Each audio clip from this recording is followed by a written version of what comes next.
یک سوال از دویره کار کنیم. در اینجا دویره به کنج ها داده گیرند.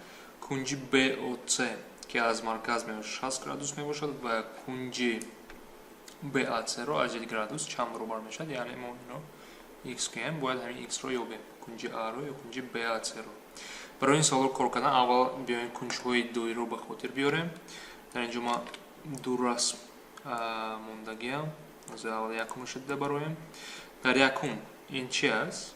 خیلی که میبینید اگر کنج از مرکز بیاید که الفا باشد، از مرکز اگر بیاید این AB همچون کنج با الفا برابر می شود.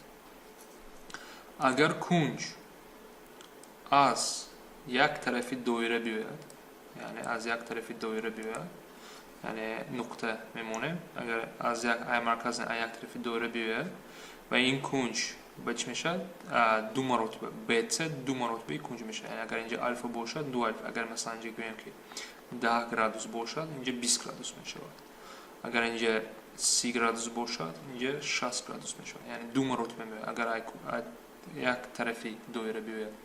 و از اینجا بیاین یکم به سوال خودمون نگاه کنید. آیا مرکز من 60 یعنی BC این 60 گرادوس میشه. و این کنج که از یک طرف دایره میباید با 60 گرادوس نگاه میکند، باید اگر این x باشه اینجا 2x میشد. یعنی 2x دو مرتبه باید کم شد از روی قاعده دوم.